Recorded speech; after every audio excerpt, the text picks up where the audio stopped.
Welcome to Wadsworth History on Film, a program presented by the Wadsworth Area Historical Society and designed to record the oral history of Wadsworth for posterity. I'm Caesar Carino, your host, and our guests today are Bill Lyren, Bruce Clevidence, and Pete Giacomo. Now, typically, we talk about people. Today, we're going to be talking about a thing, and the thing we're going to be talking about today is something that everyone knows a lot about. At least he thinks he knows a lot about, but probably doesn't know really where it came from, and that is your electrical power. Wadsworth has a particular kind of relationship with the electrical power that almost no other city around here does. And I'm going to ask Bill Lyren first and foremost to tell us about the Wadsworth electrical power, where it comes from. Then we're going to use Bruce Clevidence for the historical aspects, since he's been around since Moses. I think he babysat part of Moses' family. And we brought Pete Giacomo, who is the super guru of the electrical power right now, but we brought him in not for that reason, but we brought him in as a beauty consultant, and he's going to be talking more about hairstyles than anything else. That's Pete Giacomo over there. Bill, how about starting with us and telling us the uniqueness of our city with reference to electrical power? Well, right away I'm going to tell you we're one of 2,000 municipal electric systems. See, right off the bat, he's going to tell me that I didn't say the right thing. I said you're unique. You're not unique if you're more than one, so I guess we are not unique, but we do have a special kind of a relationship. Right. What we do is we own our own electrical distribution system. We do not own any generation. In other words, we don't produce the energy, but we distribute it. Now, could you tell us a little bit, Bill? I know that you know what a distribution system is, and these other two do, but people out there in the audience probably don't know what the distribution system is that you're talking about. Okay. We're talking about the telephone poles, the wires, and the what? Well, right away, you've used a bad word, the telephone. The telephone is... the power line power poles, right. We own the... I'm going to quit. I'm going to get off this program. We own the power poles, the lines that attach to the poles, the electric lines that attach to those poles, and I was facetious about the telephone because we share the poles with the telephone company. The city actually owns about a little more than half of the poles in the city. The telephone company owns the other half, and we both attach to one another's pole so that we don't have wherever possible, we don't have a duplication. Duplication of poles. But we own the lines, we own the transformers, we own the substations that adjust the voltages to provide for the proper transmission of and delivery of the power to the resident. Bill, when I mentioned that this was going to be on the program, I had 3 people ask me to ask you the following questions. One question was, where do we buy telephone poles? Who makes them? 2, how much do they cost? And 3, how far are they stuck into the ground? Okay, you know, all of those questions, you know that I'm the Director of Public Service and in charge of the utility, and we have a superintendent and a manager of our electric system. Would you and I would delegate this question to Mr. Giacomo, because he would tell you Pete, that. would you tell us that you do know something more than hairstyling? Is that correct? Yeah, I think Bruce and I have the same barber. Every year we go out for an annual bid on our poles, and we buy poles normally from 30-foot poles to 60-foot poles. We bid annually. When we have to do transmission rebuild jobs, we will buy anywhere from 75 to 80 to 85-foot poles. Your average 40, 45-foot pole costs about $200. Wow. And where do they make them? How do they make them? The majority of the poles are southern pine, and they come out of the South, Alabama, Mississippi, down in there. There are a number of pole providers. When we put our pole bid out, the first part of the year, we usually get about 6 or 8 bids. International Paper's a big provider of poles. The larger poles, the 70s, 75s, and 80s, 85s, usually come from Washington State. They're usually western red cedar, which is when you get that height of pole, it's hard to get a southern pine that is that tall, straight enough when it gets that tall. Pete, let me ask you this question. How do they preserve the poles so that they stay into the ground, they don't rot so quickly? There's about 3 or 4 different kind of pole treatments. There's penna, there's a CCA, there's a copper naphtate. Right now our poles are penna. We tried some of the CCA, and the ones that we tried they were giving us a little bit of a problem. They were a hard shell. Would you spell penna for us for historical evidence? Would I spell penna? P-E-N-N-A, was it that we were saying, or was it P-E-N-T? Penta, P-E-N. P-E-N-T-A, like 5. Right. Okay, in the Greek, okay. And this is a treatment, obviously, for these poles. Right. And why don't we use metal poles? Metal poles and concrete poles are starting to come on the scene pretty hard right now. They're expensive. That's one reason why the bill Lyren has anything to do with it. No expense. I didn't say that. Oh, I do, because I think that's one of the things that we respect and honor Bill so much for, is that he doesn't spend money unless it's absolutely have to. But you know, the question of the metal pole, I've got to relate that you can put up a metal pole that'll probably cost as much as a house.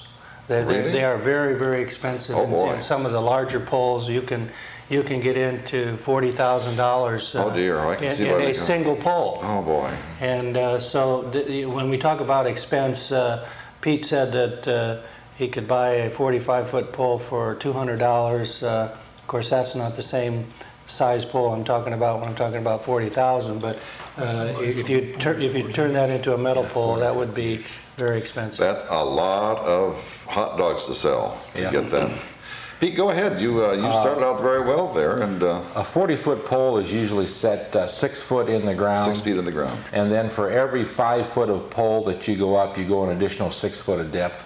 Oh, for every 5 feet up, for every you 5 go down foot up, 6 feet down. Yes, no, 6 inches down. Oh, 6 inches down. 6 inches. Yeah. Did I say 6 feet? Yeah. I think so. No, 6 inches. In other words, a 50-foot Sir, pole. you've already lost it. You've lost 1 foot of your 5 feet.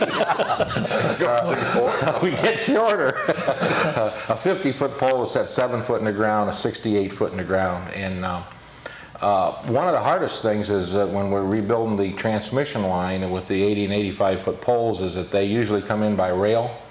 And getting them from the rail site to the job site, like going up Summit Street or up on Akron Road, is pretty difficult because of the length of the pole on the trailer being pulled by the line truck. And we've had to remove stop signs and street signs, just to make get the them curves.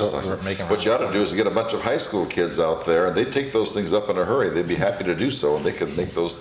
They can paint water towers. They can do anything that other people can't do. They probably could do this as well. Bruce, you're sitting there very quietly, and this is the first time I've ever seen you be very quiet with anything, because even though you are one of those people who has a job that's somewhat solitary out there, putting up electrical poles, or you did when you were in charge, when you had Pete's job. The city needs to know that you have probably one of the keenest senses of humor that we've ever seen. You probably have all that time to think out there when you're putting up power poles. And we might be able to get a little bit of your sense of humor sometime today, but right now we'd like to know a little bit about the history of it. Some years ago, this is maybe 30 or 40, maybe 50 years ago, it'd have to be more than 50 years ago because I was still in school, we had a little tour of the area which is immediately behind what at that time was the water reservoir at 365 Broad. Right behind there's a little 311 Broad. 311 Broad, sorry. I can't get anything right with you people. 311 Broad. Right behind there was a little hut. And in the hut there was a little heater that had been going since 1900. It was made with just wires and it kept something warm. What was that? Do you remember what that is? I'm not familiar with it. It must have been before my time. Well, it couldn't have been, because... Does anyone know what I'm talking about? It wasn't the still, There was a small building back there, and it had some heating coils, like a hot plate, and they kept going all of the time, and they're trying to keep something warm in there. I think what that might have been is one of our wells, our water wells, is back there, and the pump, and it was a pump house. Yes, it was a pump house. And in the wintertime, in extremely cold conditions, it's necessary to sometimes heat those I think that might be. And back in those days, the water, the electric, the street, the parks, the dog catcher, whatever, were all located All right there. all right there in the same, even in the same building. And so I think that's Could well be. I think that's what it was. Well, you came in what year? I came in 1947. 1947. If my was young. my mathematics is good, it's about 50 years ago, right? What was Wadsworth Electrical Power in 1947? What was it? Wadsworth Light and Power, wasn't it? What was it like? What was happening then? Well, at that time, the voltage, the distribution voltage was 2,400 volts, as opposed today, which is 12,000. From how many? 2,400 2,400. to 12,000? Right. That's 5 times more? Right. Why do we have that? Well, because of the demand, they couldn't service the customers on the lower voltage. At that time, they used to generate, and they were doing, I think it was the peak of their generating load that was 500 kVA. Who generated? You mean Ohio Edison No, or the Wadsworth? City of Wadsworth. Now, generated. 500 kVA kilowatt, or kilo, what? kVA is what? Kilovoltage? Ampere, kilovolt ampere. Kilovolt ampere. Right. Okay. And that was not enough to maintain whatever we were doing? No, I at think Wadsworth? initially they started out servicing the street lighting in town, and then as the commercial and residential areas added in, then they went to purchasing power. Now, does anyone here know whether we ever bought electricity from Ohio Edison at one time or another? Bill, do we know? Well, yes, when the city got out of the generation business way back when, in the I don't know what the date was that we got out of the generation business, but then we started buying our full requirements from Ohio. From Ohio Edison. But before that, in 1947, we were generating electricity. No, we weren't. They had already quit generating at that time. Oh, okay. They were still taking equipment out of the powerhouse that they had used in the generation. I see. Pete, you have something there that might give us some ideas. I have some articles out of an old book I found. It's called Wadsworth Heritage. And it says here, in 1916, the village of Wadsworth bought out... 1916, the village of Wadsworth bought out the private light and water company. After a few years of municipal ownership, however, the village ceased to generate its own electricity and began to buy it from the Ohio Edison Company, and still continues to do so. By 1916, the village had a white way of streetlights on Main Street from the public square to the railroad station, provided by 35 nitrogen lamps of 250 candle power each. 9 such lights were also installed around public square. Now, nitrogen lights we don't have anymore, do we? No. What were they anyway? I didn't know what a nitrogen light was. I mean, we've gone through incandescent, mercury, low pressure sodium, high pressure sodium. And all of those. Obviously, it wasn't very bright. Along the same lines as it said here that in 1893, the village council enfranchised the Wadsworth Electric Company with the provision that it should install electric streetlights in the village within a period of 2 years. Therefore, Wadsworth must have been electrically lighted by 1995 or 1996. This is 1896. What did I say? 1996. Well, 100 years. 100 years, what the hell? Bruce, you remember that in 1895? And then it goes back on to say that in 1901, a group of local citizens formed a stock company called the Wadsworth Light and Water Company, and there are a number of names here. Now, what are some of those names that you have? Its first board of directors composed of William E. Artman, E.J. Young, B.F. Sonestein, Jacob Rickert, John Richard, C.M. Wirtz, and O.L. Nolf. O.L. Nolf, Holly Nolf, right. Those were the ones who, in 1901, you say? 1901, yes. They had the Wadsworth Light and Power. What do we call it now, Bill? Wadsworth Light and... Actually, we've got a new name this year. What is it? It's Wadsworth Electric and Communications Oh, we don't call it Wadsworth Light and Power anymore then? No. Wadsworth Electric and Communications. While we're on that, tell us how you changed that administrative structure to fit into the Wadsworth, what is it? Electric and Communications. How you changed that? And I think it's a real boost for Wadsworth. Well, as we approach an age where communications is an increasingly important part of our life, and also where it's increasingly important to the electric industry, the city decided to build a broadband communication system that would again function actually primarily or initially as a communication system for our electric system. And obviously too, as most people know today, we're expanded into providing a cable service over that same system. Anyway, as a result of getting into that aspect of our work, we reorganized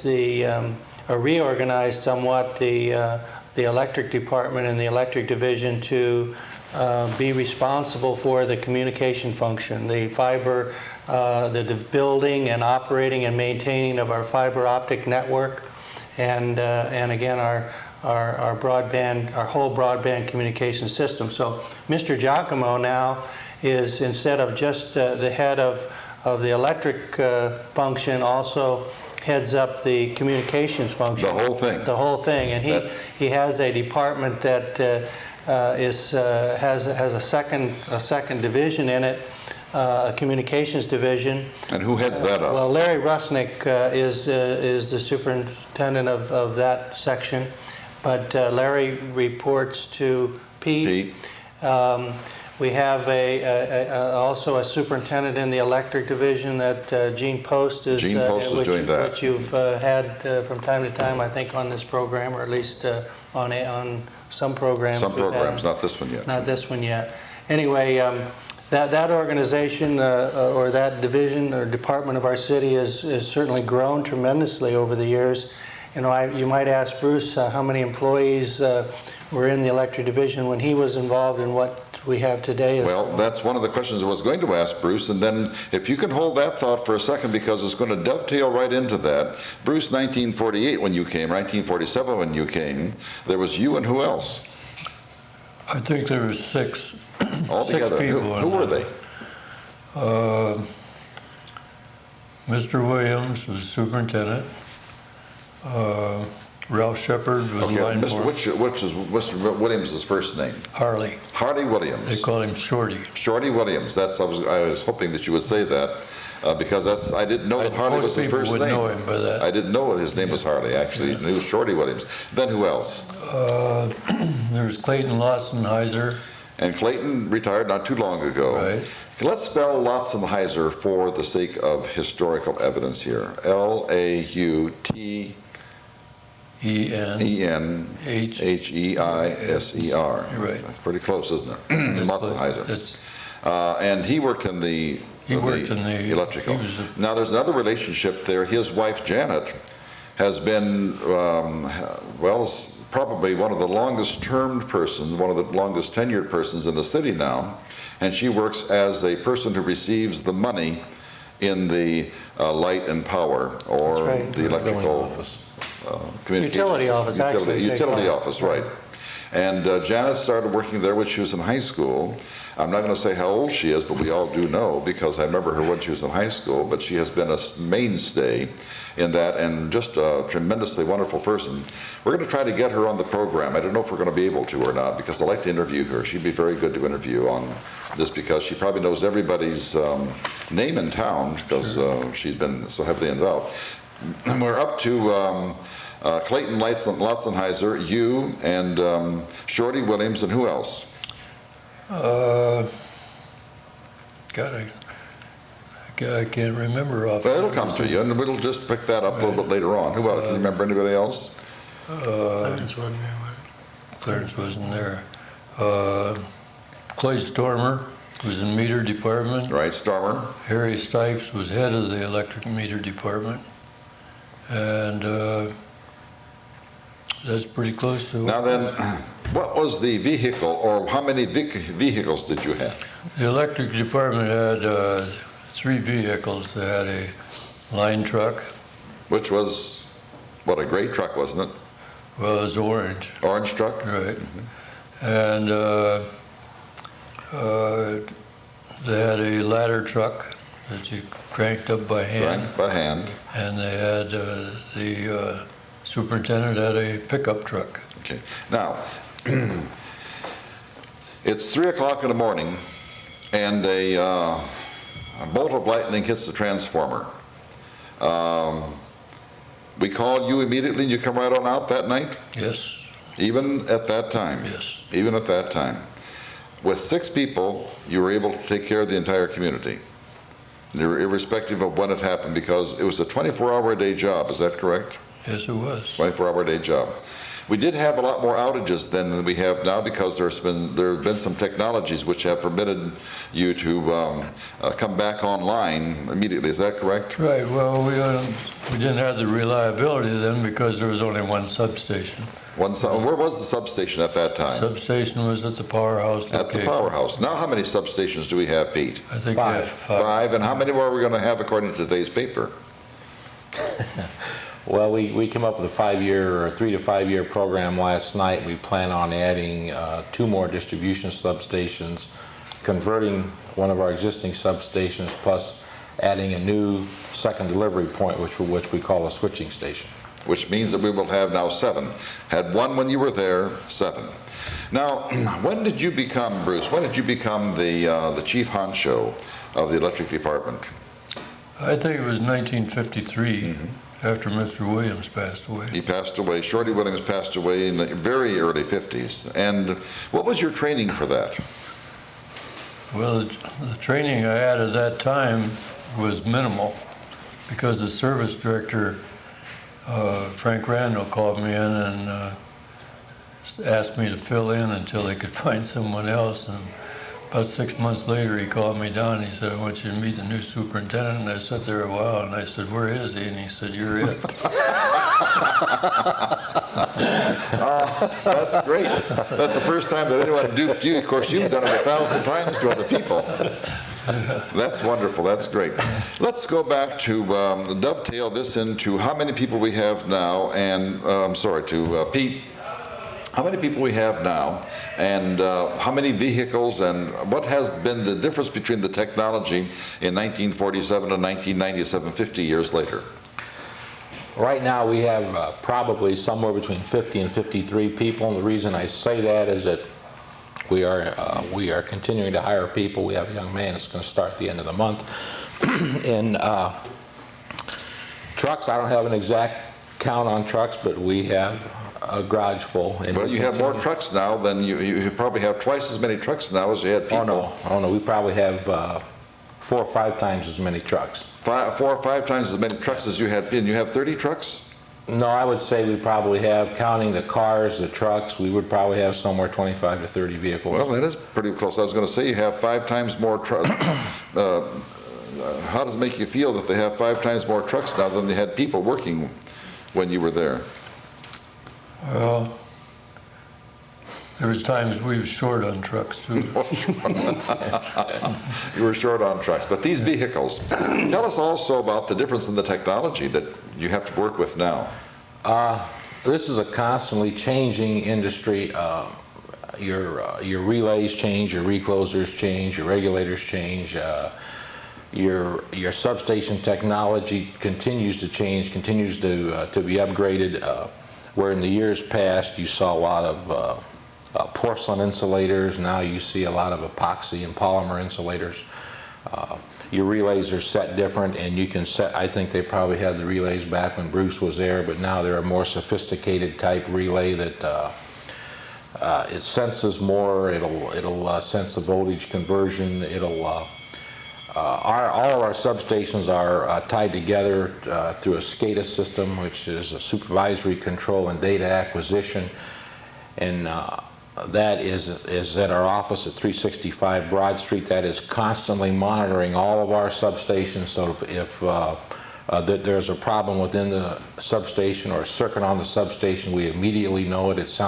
You don't have to have someone in that room at all times if it sounds an alarm if there's a problem, and you know, who's ever there Goes and fixes it. when that alarm goes off, you see everybody heading for that room at the same time is the best way to put it. But as far as the technology, it continues to change. I think it continues to get better. It continues to get more sophisticated. I still have a hard time when I look at a polymer dead-end insulator on a 69,000 volt line that is maybe a third of the size of what the porcelain used to be at one time, and thinking, you know, that's up there doing the job that the porcelain insulators were. They're a lot easier for the guys to work with. They're a lot lighter. How big were the porcelain insulators? Explain that. Well, a porcelain insulator was probably 10 to 12 inches in diameter and probably 6 to 8 inches long, and you would use anywhere from 4 to 5 of them connected together. And You're talking about a lot of weight, aren't you? yes. How much weight do you think? Oh, I would probably say those things would weigh about 20, 30 pounds, wouldn't they? no, I'd say about 10 pounds apiece. So if you put 4 or 5 or 6 of them together, you know, you're looking at 40 to 60 pounds.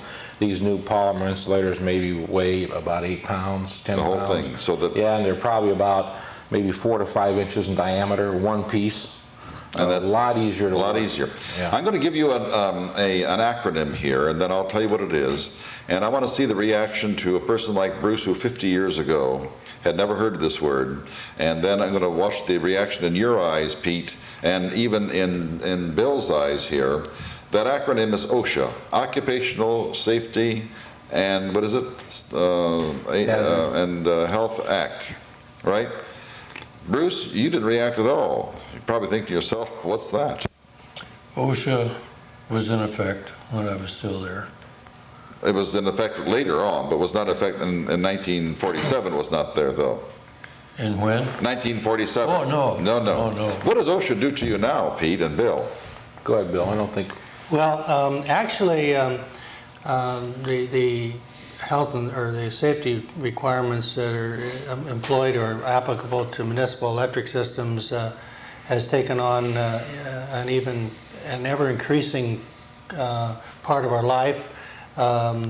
Originally, even though there was an OSHA, it wasn't applicable legally to municipal operations. That changed here just actually probably within the last 10 years. I can't remember exactly when it changed.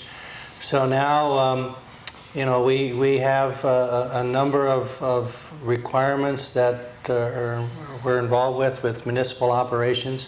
But I got to say that the impact on the electric system was not as great as it was on some of the other operations in the city. And the reason Really? Such as what, Bill? Well, the reason I say that is that it's always been a primary objective of our city operation to put the safety of our personnel and our employees first. Ahead of everything else. Everything else. And that continues to this day. I know it was that Bruce was involved in that.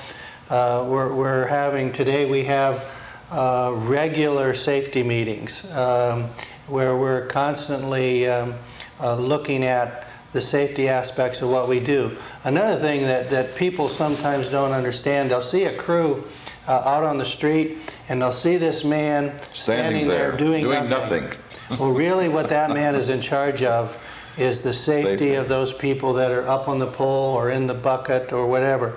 He's got to make sure that what they're doing is he's another set of eyes, and he's also again primary focused on the safety, where the worker himself may be more interested or more focused on getting the job done. This man is focused on the safety aspect of what the person is doing. So he's a very important part of our operation, and as a result of this effort to be concerned and obviously have safety as a primary priority, we have an excellent safety record. And that's so good, because, you know, electricity is unforgiving. 12,500 volts is, what, 186,000 miles a second, you're done. Well, one other thing that I think that I'm a firm believer in safety, and just like Bill always said, we have always put safety first. But if you look at one of our linemen that is preparing himself to go up to work on an energized circuit, first of all, he has on a fire retardant long sleeve shirt. Now he has to put on insulated sleeves, which are big rubber sleeves that hook around. He has that comes down to his wrist. Then he has on a big pair of rubber gloves. And so, you know, you think it's 90, 95 degrees out here, and like I say, he has on a long sleeve fire retardant shirt, the insulated sleeves, the rubber gloves, the hard hat. It's not a very comfortable working condition. And the part that scares me about that is that he's up the pole, he's either on the pole or he's in the bucket, and it's a hot day, and I worry about them becoming too tired or dehydrated, and so even though we emphasize safety to 110%, there are things that I guess I worry about that I shouldn't, but we have to adhere to these standards, and we do adhere to these standards. As Bill said, we go above and beyond. In other words, we will institute something before it becomes a law. That's great, and I'm sure that the people of Wadsworth are most appreciative of that. You know, it's just like every year we have all our aerial devices stress and dielectric tested. Now to explain that, you're talking to a dummy here. I don't know what aerial devices and okay, a bucket truck or any man lift truck. We have stress and dielectric tested, and what it is that they test all the fiberglass strain, all the fiberglass in the bucket to 1,000 kV. All the wells are all stress tested to be sure that a well hasn't cracked or a bolt hasn't cracked, and that's to the tune of about $500 a truck. It's cheap. But it is. It's very cheap, and then it also gives our people, I think, the security that hey, that we're concerned about our equipment and we're concerned about our people. The buckets are made of fiberglass? No, what they'll have is a fiberglass sleeve in the metal arm. Okay. And then the bucket itself will have a fiberglass liner in it, and so all the liners are checked, all the rubber hoses and blankets, and we have everything checked. And what you're saying is that you'd almost have to purposely want to get electrocuted.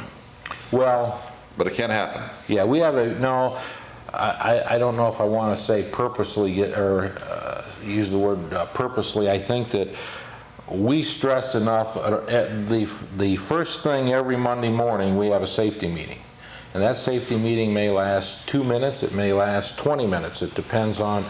We go back to see what happened last week, any close calls or anything that anybody wants to talk about, and then we'll project what we're going to be doing this week, and any one of the supervisors can discuss, or any one of the employees can discuss anything that they wanted to discuss at that meeting. So it just like I say, it can last 2 or 3 minutes, or sometimes it can last up to half hour, 45 minutes, depending on what the discussion is. Bruce, did that change much from when you first started? I think the safety precautions has increased all the way through the time. Of course, with more electricity, but even 1,200 volts would be, or 1,250 volts is a lot of electricity. Yeah, it was. Sure. But I think Bruce, we need to get a person. I'm sorry, go ahead. Mr. Shepard was killed. Yeah. On the job down there, and of course this brought attention to a lot of people. Could you, if it's not too painful, could you tell us about that accident? I didn't want to bring it up, but if we could do that for the historical. It was a matter where he slipped over a high voltage installation. And where was it? It was at the powerhouse, the only substation we had at that time. And do you remember when it was? Was it summer or winter? I think it was September 15th, 1952. And it was a horrible day for Wadsworth. Everyone was terribly upset about that. And it killed him instantly, didn't it? No. No? No, he lived through, I think he lived the next day. Next day. He didn't even lose consciousness. Oh boy, that's horrible. Bruce, can we get to a personal aspect? What was the most important thing that happened in Ohio history in 1917? In 1917.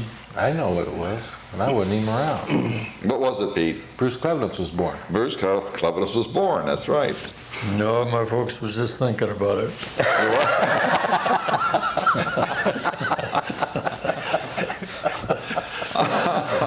When were you born, Bruce? I was born in 1918. 1918. Okay, 1918. 1917, the USA entered the World War II. World War II. But 1918 you were born. Right. Can you tell us concerning your own history? You were born in Seville, weren't you? Right. And did Seville have any power in, well, let's say for instance when you're 5 years old, in 1923, did they have electricity? Yes. Did you have electricity in your home? No. You did not? No. The irony of this whole thing is that every person probably who worked with you in 1947 probably was born during an era when electricity wasn't even popular enough to be in every home. We've had people on this program who were born from 1900 on, and we have 3 or 4 of them who did not have electricity until they were married. That's possible. We lived in we were raised on a farm, and we had electricity fairly early because we were close to the village. And how many years what year do you think you might have got electricity?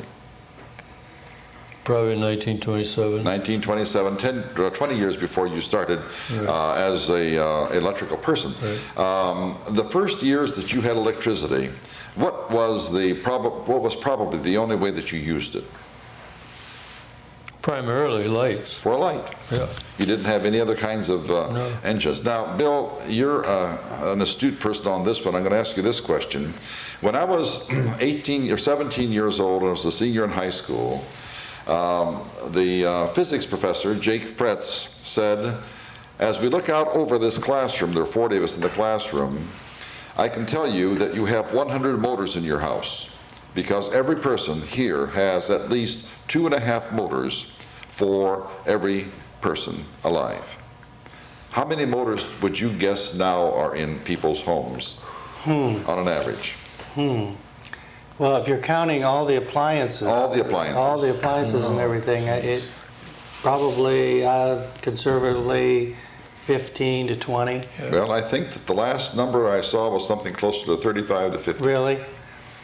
If Well, you remember that I'm close to the coin and I don't have all. That's right. Bill will never let me forget that. When I interviewed Bill, I said that, Bill, you have the reputation for being you cling close to the coin. Is that pretty accurate, Bruce? Was he that way too at the beginning? I have heard that. You've heard that? Well, but we're really grateful for He you. was usually right. That's right. Let's go to another aspect of it here. You talked about broadband communications. Well, someone explain to me what broadband communications, we use that around here. As a matter of fact, I even say we have broadband communications, but I don't know what broadband communications is. Pete, do you want to say what that is?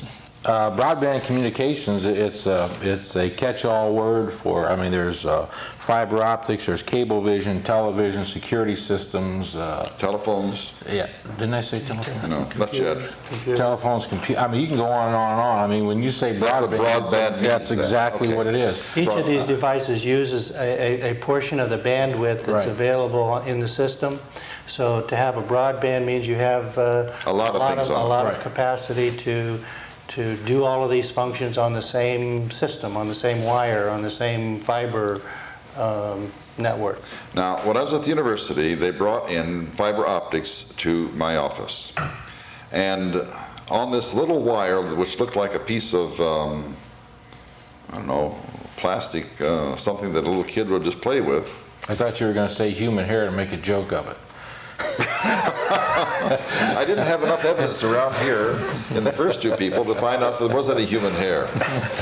It was very thin, and you know, something that you pick up off the floor and just kind of play with it and make chains out of it and all that kind of a thing. And it had 21 different whatevers going through that. Now, can anyone explain that?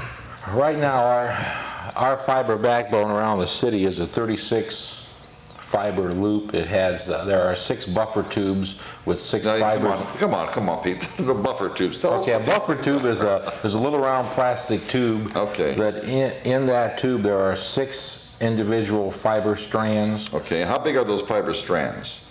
The fiber strand is about the size of a human hair. Okay.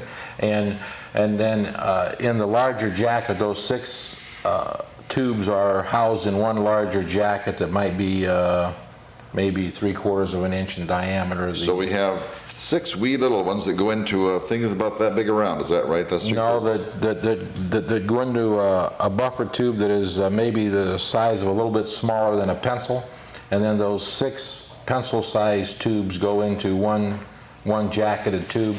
And the type that we chose to use was a self-supporting conductor that it is strong enough that you can go from pole to pole to pole without having to attach it to a messenger or a conductor to support it. In other words, rather than wires going on the poles now, you're going to have these fiber optics They're there now. everywhere in Wadsworth? We will no longer have any wires anywhere in Wadsworth? Is that what you're saying, Pete? Oh, no, but that is just for the communication system. Okay.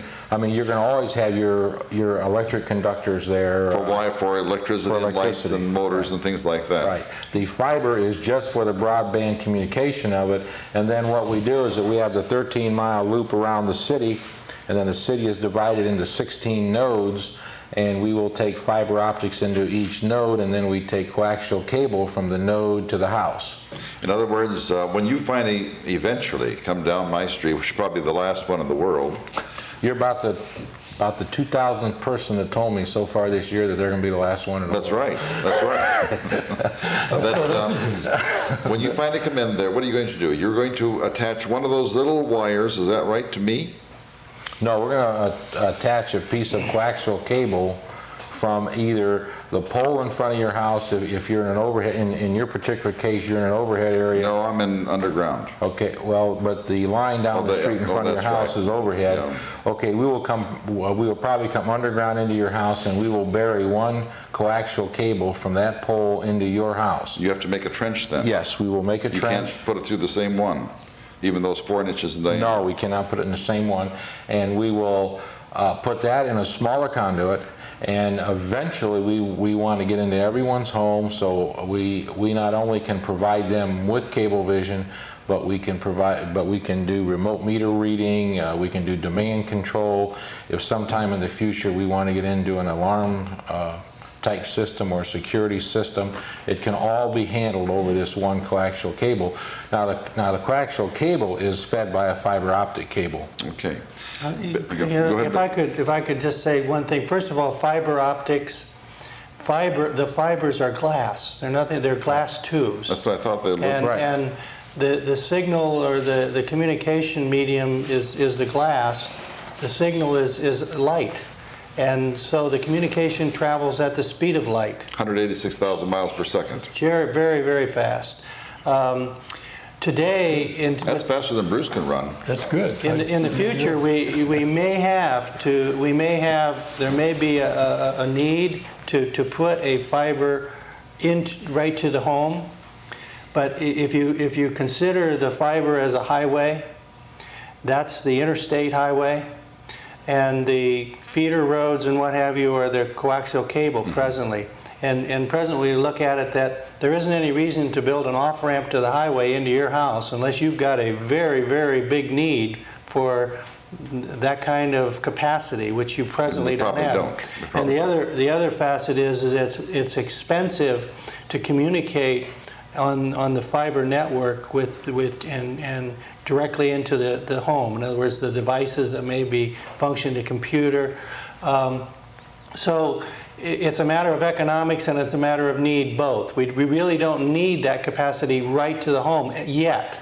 But we've designed our system so that in 20 years from now or whenever, if it becomes necessary and economically feasible, the fiber can be extended right to the home.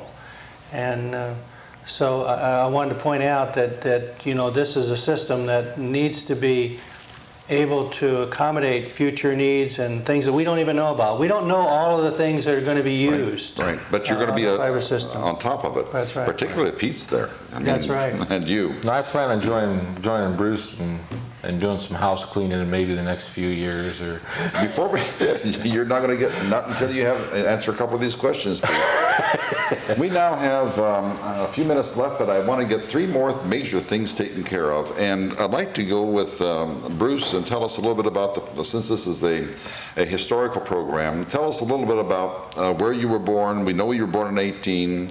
You know you lived in Seville and on a farm. Starting from there, where did you go to school? And tell us about your family, because someone will be writing about this, probably Charlie Ackerman, will be writing about this in a history book starting maybe 3 or 4 years from now for our 200th anniversary, which will be in 2014.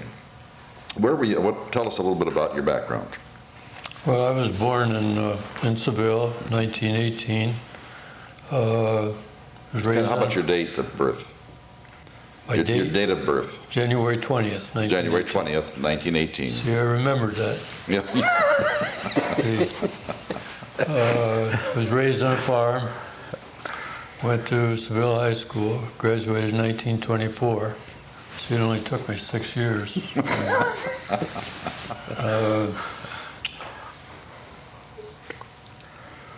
Your brothers, you have any brothers? Brothers and sisters. So I had 8 brothers.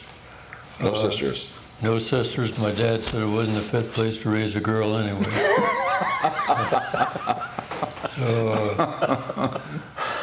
I went to the Marine Corps in 1941, came out in 1945.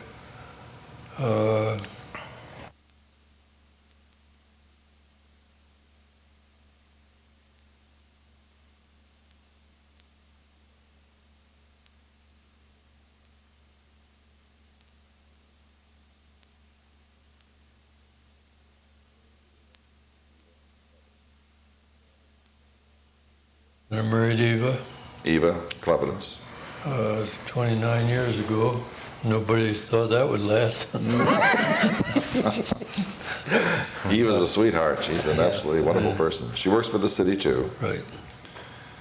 And my employment with the city kind of took. And then you retired, and now you're cleaning house, and you're going to go clean up. You're going to go. Well, I traveled for electric company for 15 years. Then I worked for an engineering concern for. Right now? No, up till 3 years ago. No kidding. What electrical company did you work for? PFK. BFK. What is that? Well, the engineering firm was Pierce Feller and Canodia. I see. And before that, I worked for electrical equipment company in Cleveland. Pete. What year? Where? I was born in 1937 in Akron. Graduated from Garfield High School. I started working at Ohio Edison in. Isn't that a word you're not allowed to use? Not allowed to use in about 1955. I worked there for approximately 20 years. I attended Kent State University as I was working full-time at Ohio Edison. Came to work for the City of Wadsworth in 1975. Bruce, I can remember the day that Bruce come out to the house, and my first interview with Bruce and Bill. Must have been a pretty tough decision for them to make, as I also remember from the first interview, it was a year until I got a job offer, so it's not something that they jumped into.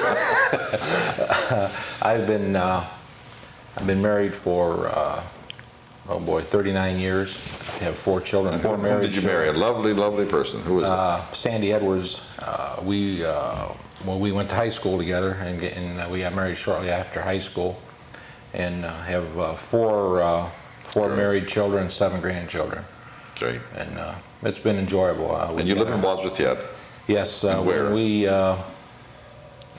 we moved from Akron, we built a house in Norton, and then when I came to work for the city, I moved to Wadsworth, and we moved down on Wolf Extension. And then about 4 years ago, we bought a condominium up by the water tower. By the water tower. Everyone knows it by the water tower. And yet people are saying to me that I shouldn't use that anymore because they don't want to be associated with living near the water tower. What is the name of that subdivision, Bill? Well, you know, Pheasant Meadow. Pheasant Meadow. Yeah, they want me to say Pheasant Meadow. And I think it'd have been nicer if it had been called Water Tower Place. What's wrong with the water tower? Well, the water towers are great. That's right. We're not going to ask Bill about his background because we already interviewed him, because I want to ask Bill another question right now, and that is your association with AMP Ohio. Tell us what AMP Ohio is and your relationship with it, and tell us why it is that we do have this kind of relationship with electrical distribution systems and the problems that causes with places like Ohio Edison. well, AMP Ohio is a group of municipalities. American Municipal Power Ohio is an organization, a statewide organization that has members that all have municipal electric systems, and there are, I believe, around 74 members at the present time. In Ohio. In Ohio. And the closest one is? Well, the closest one is actually Seville. Oh, really? I thought Yeah. Cuyahoga Falls. Well, no, there are 21 municipal electric systems that are in what is called the Ohio Edison service area, where they have an interconnection with Ohio Edison's transmission system. In Medina County, Lodi and Seville and Wadsworth are the three in Medina County. In Summit County, Cuyahoga Falls and Hudson. And what are the advantages of belonging to AMP Ohio? Okay, well, basically, what it does is we can do together oftentimes much more than we can individually accomplish. And your relationship to AMP Ohio is to the president, is that right? Well, no, my relationship is I'm on the board of directors, of the organization. The organization was started in 1972, I have served on the board of directors since 1974. At one point in time, I was chairman of the board.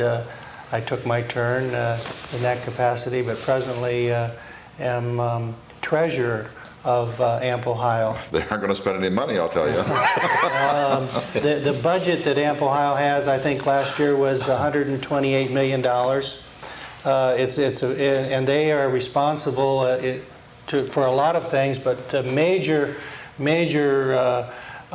portion of their activities is associated with assisting the members in obtaining the least expensive power supply. And how much should we save? Okay, well, years ago we were, as been mentioned previously, we were a 100% dependent upon Ohio Edison for our power supply. Today we purchase our power from probably 20 different entities around the country. Part of our power, for example, comes from Niagara Falls. And we operate through AMP Ohio. It coordinates all of these purchases. And we do it on a competitive basis. In other words, people and companies actually bid to supply us with power. That results in a very economical situation from the standpoint of power supply. Our electric rates today, our residential rates, are about 50% less than they are for Ohio Edison. 50% less than Ohio Edison. In other words, if an Ohio Edison company is paying $50 a month, we are $25 a month.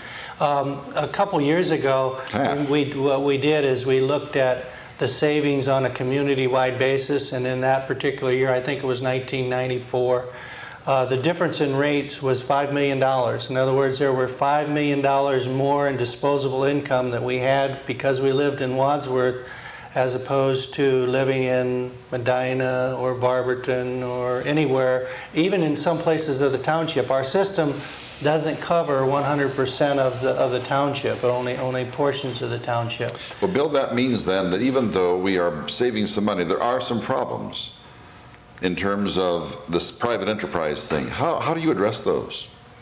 Well, as I say, the solutions it's better, 2 heads are better than 1, 74 heads are probably better than Right. 1. And the organization helps us address issues associated with the electric business in a very comprehensive way, and I think that is certainly a positive result of our organization and our being involved in this organization. Do we have any people who oppose you even in Wadsworth for getting into, quote, private enterprise? Or is it are the savings so great that people say, well, I guess this is okay? Well, I think both are correct. I mean, I think both exist. You know, we have a society that has all different kinds of opinions, and Tell me. And one of those opinions would be that the city should leave such things as the delivery of electrical energy to the private sector, and obviously we as the city are in the minority in terms of those that do that. I would only suggest that we can do it much cheaper, and you know why that is so is there's all kinds of answers to that, or at least suggestions for that, but one of the things is we're nonprofit. That makes a big our difference. Taxpayers or our customers are our stockholders. We don't pay stockholders a dividend. We in essence, the dividend goes directly to our customers in terms of lower electric rates. That's right. Some years ago, and Bruce, maybe you can help remember this, many years ago, this is maybe 50 years ago, we got the month of December free. Do you remember that? Mm-hmm. And how did that happen?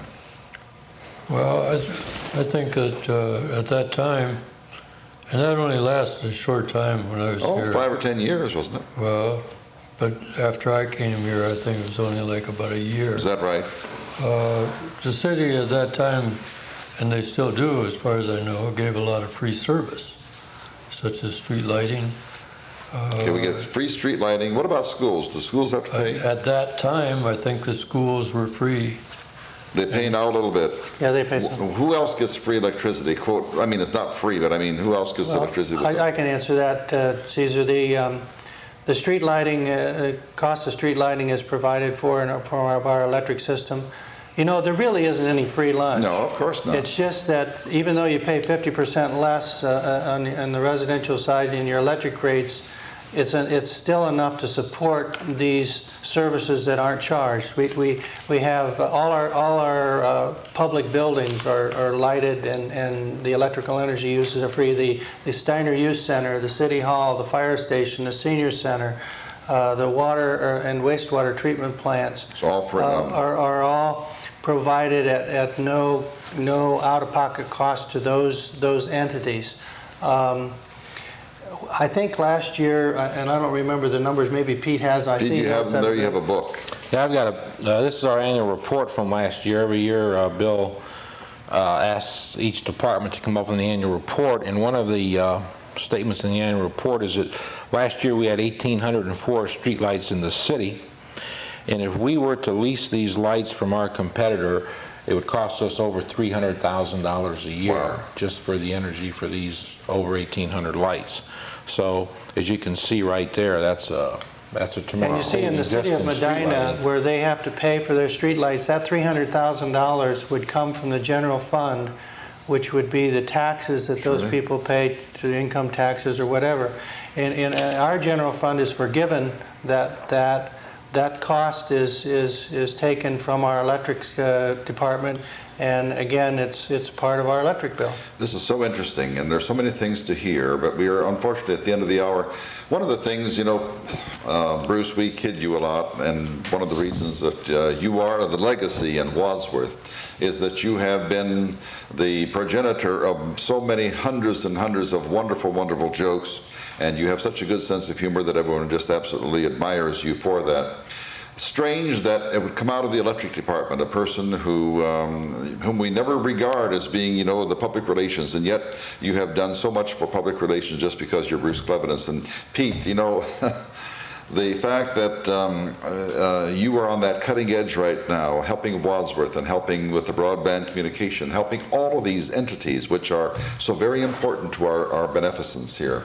You probably will be a legacy as well. And Bill, This young man, who is almost as old as you are there, but still looks like he's in high school with his crew-cut haircut, all of those other kinds of things, Bill, we are surely indebted to you for the kinds of things that you have brought Wadsworth. We don't always agree, that is not the point, but you know, this morning before 10 o'clock I disagreed with myself 3 times. So it's extremely important that we know and recognize that the 3 people of you have made a niche in Wadsworth which no one else, whom no one else could have done it, probably because no one else ever did. Thank you very much for being our guests today, and this is Wadsworth, what is it again, Pete? Wadsworth Electric and Communications Department. Bill Lyren, Bruce Clevidence, and Pete Giacomo. Thank you very much. Thank you. Thank you.